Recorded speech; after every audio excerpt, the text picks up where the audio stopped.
Welcome and hello. I am your host for the Owen Sound River District podcast, Viveca Gravel, Community Development Coordinator for the City of Owen Sound, and I am here with my friend Anne Finlay Stewart of the Owen Sound Hub. How you doing? Great. Thank you so much for coming in today. This is a great opportunity, a little bit different for you, putting you on the other side. Exactly. I'm usually invisible. Well, I mean, most good journalists are, so they just kind of record everything. But today we're going to talk about you a little bit and talk about the Owen Sound Hub and what you offer and who you give a voice to. And, of course, you have the Community Incubator as well.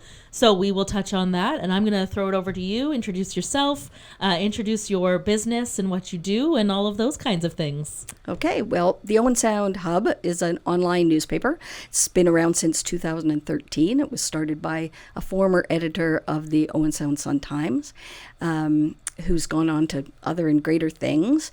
And in 2015, he was working for Post Media in Ottawa, so he could no longer continue, and he was looking for somebody to take it over. And I'd been writing for the Sun-Times and the Hub for years before that. So I became the editor, the publisher. I buy the beer, I empty the garbage. You're the everything. I'm the everything, yep. You're the mom. Yep, I'm the mom. No, that's amazing. So where can we find you, physically find you? Where are you located? Yeah, so we now have a space in the River District, 279 10th Street East. There's a sign on the door that says we're probably not here because we're out in the community. Sure. And also that space was very generously given to us by Peter Reed of Tibbs Management, now Tibbs Cash. And he... that space has become a community incubator. So it has small meetings and AA meetings, music things, crafts, groups, all kinds of things. So you don't necessarily find the hub there because we're out in the community, but you'll find... Getting the story, that's right. Absolutely. And it's in the beautiful Chicago building, which I know Peter lovingly helped to restore and all of those kinds of things. So we're so glad that he had a hand in that, and getting you in there and all that kind of stuff. So that is amazing. Tell us a little bit about the Community Incubator and what that really means and looks like for the community. So Peter said, we agreed that we weren't going to tell anybody what they should do there because as soon as we said anything, people go, oh, I get it. It's for this. Sure. So, of course, we opened it in February. We had an open house in February 2020, and we know what happened in March 2020.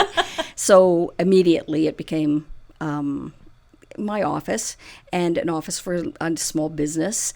It became a space for AA meetings because they couldn't go to churches where they normally met. So I consider that a life-saving gift to the community to have that space.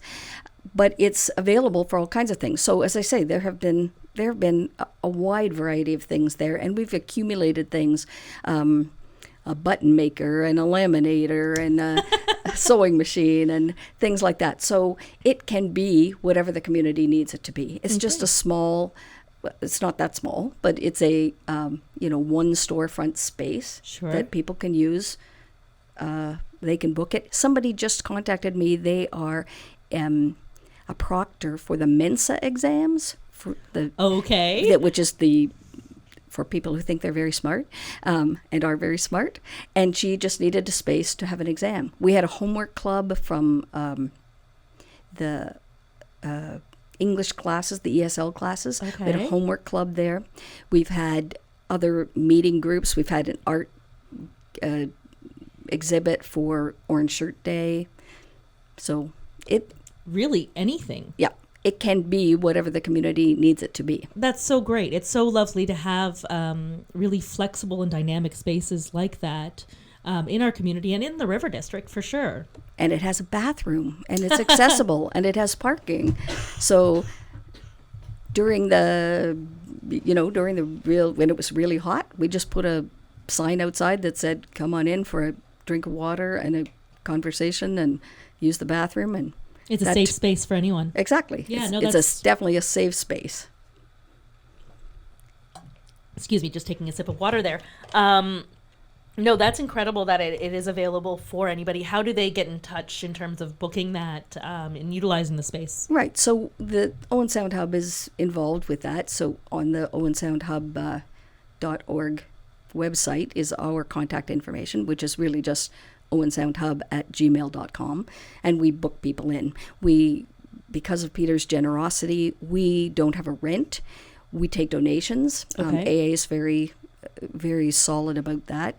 So we take donations, and we said, whatever price we put, people will say, that's too much, I can't afford it, and they would stay away, and we didn't want that to happen. On the other hand, it's kind of like pay what you can concerts. You're surprised that some people are very generous because Absolutely. that helps maintain the space. So obviously there are bills to pay at the space, and those donations help.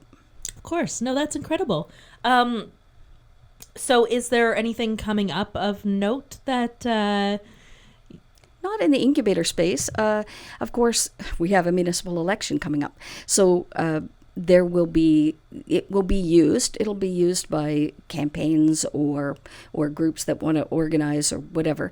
We're going to make it available like that because in municipal, unlike provincial or federal, people don't have specific campaign offices, yeah. But they might want to get people together to do something, so they can just book it to do that. No, it's not supporting any particular candidate. Yep. It's just saying if people need a space downtown to gather together, they can do that. Absolutely. For whatever the purpose. Absolutely. And so in the space itself, are there large tables, or are people required to bring in all of the stuff that they need? There are tables and chairs and storage and sinks and bathroom and my desk, which people can use when I'm not using it. I've now added a standing desk because there was a lot of sitting involved in running the hub.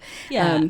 And people come in, I always imagined, in my imagination, I imagined one of those things from 4D's movies where I'm wearing a fedora, maybe smoking a cigar. Of course. It's all black and white. Yeah, with whiskey in my bottom drawer, whatever. And people would come running in and saying, there's a this, there's a that.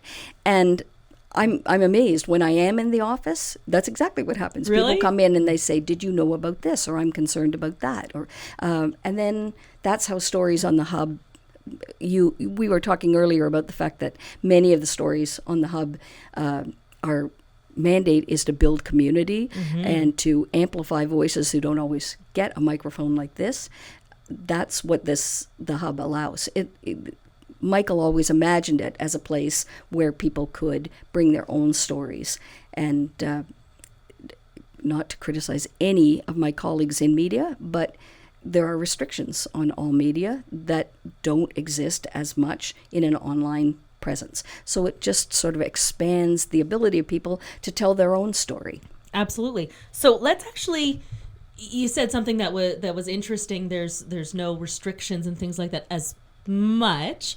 What are the restrictions that you do put on stories being provided from the public? I'm sure that they can be, derogatory. Yep. I mean, that takes a lot of work on social media to make sure that doesn't happen. People can certainly express their opinions about people, about things that are happening in the city. They can certainly express an opinion. They can't insult an individual. Right. They can't start fights with each other. They can just, there are lots of people there who don't agree with each other. Right. There's space for that. That's how we learn things. People contribute. Generally, mostly, I just was visiting the Silver Seas yesterday, and they were talking about the variety of things on the hub that they don't see other places. It's just kind of an aggregate, I guess, of things that can be in one place. So fishing days with kids and all those kind of community events just gives them one more place. I call it the big Venn diagram. Something can be in the River District, Facebook or social media. It could be on some individual business or organization's Facebook or website, and then it's on the hub. So that means that people who are looking in all those places might see it and might see it repeated, which we all know is great for promotion. We have those promotional things, and then we've got the things where people want to state their opinion and they want to get other people involved in building things up or tearing things down if they need tearing down, that kind of thing. Responsibly, appropriately, yeah. Yes, exactly. Absolutely. So I am a person who wants to write an article for the hub. what do I need to make sure that I do include and don't include? Right. So if you're promoting something, we don't have any restrictions about, you can put your website, your contacts. Of course, the beauty of a digital thing is you can put links to things. Yeah. You can put images. We don't put any stories up that don't have a picture. So we need to make sure that we include pictures. Yep. And then they just email it to me, and somebody said yesterday, and you get it up the same day. And I said, well, that's just because I'll forget if I don't.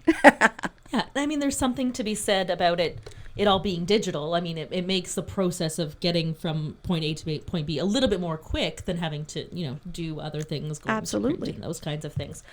So that's nice. Going back to myself being a writer, which I'm not, but if I'm writing a story, I need to make sure that I've got no swearing, I assume? To a reasonable extent, no derogatory terms. I assume you don't accept any sort of racism or any of those kinds of things because the hub is a safe space. Exactly, and there's no point in amplifying voices of hate. Exactly. Yeah, we don't want to do that. We want to make sure that people have a chance to, as I say, people have strong opinions, and that's okay with me, but we need to make sure that it's safe for everybody. No, that's a really great thing to be offering to the River District and to the community of Owen Sound as a whole. Is there anything specific that you want to touch on? It would be great if you could share with us, contact information, your website. I mean, owensoundhub.org. It's kind of in the title and itself. There's a little contact on the right-hand side. There's a contact thing there for that. It's owensoundhub@gmail.com. I don't put out my phone number just because. No, that's fair. I like to have a nap now and then. Oh yeah. Oh, napping is you can't speak enough about napping. So somebody came into our office and they wrote on our blackboard that it's our kind of news if the reader says, I never thought of it that way, or we should do something about that, or that's my town, good for them, or that's how lovely. Can we help? And I thought, that's exactly what we want. You never know what kind of a response you're going to get from people who read the stories in the hub, and then they can share them. The beauty of, again, digital, they can share them with their friends or neighbors, people who need to know things. Absolutely. So you've talked a little bit about the website, and you've also got some social media channels. What are those handles?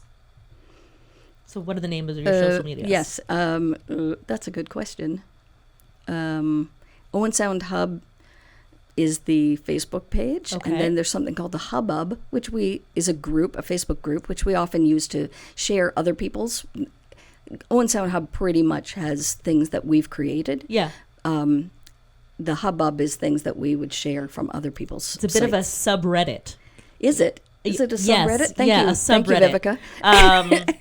There's a website called Reddit, which is there and shares news stories and all sorts of stuff. And then there's subreddit, which is people-owned and their content. So it's a subreddit. I actually just learned that. That's probably what Hubbub is. And there is a Twitter and there is an Instagram, which I assume are just Owen Sound Hub because somebody created those for me. And thanks to them. yeah, exactly. No, that's really, really great. Thank you. 15 minutes runs out very quickly. And I'm sure that we could talk more about so many things and such great things that come up on the hub and get shared in the community and all of those kinds of things. You were very quick to a story, which is always appreciated by many people in the community. And of course, you are right here in the heart of the city in the River District, and we love having you here. And of course, you share your space with the incubator. So one more time, just for the listeners and the viewers, how do I go ahead and book the space for the Community Incubator? So just send us an email, owensoundhub@gmail.com, and tell me when you need, or you can do it by Messenger. I forgot about that. You can also do it by Messenger on the Facebook. And then, just tell me what you're interested in, when you need it, and that's the thing. We'll write it on the calendar. Awesome. Well, thank you so much for coming in, spending a little bit of time for me, educating myself, educating our viewers and our listeners. And I am your host, Viveca Gravel, Community Development Coordinator for the City of Owen Sound and the River District. As always, you can reach us on our website at owensoundriverdistrict.ca, and of course on our social socials at River District OS. We look forward to speaking to more people, and thank you, Anne, again so much for coming in. Thanks, Viveca. This has been a lot of fun. Thanks. We'll talk to you later.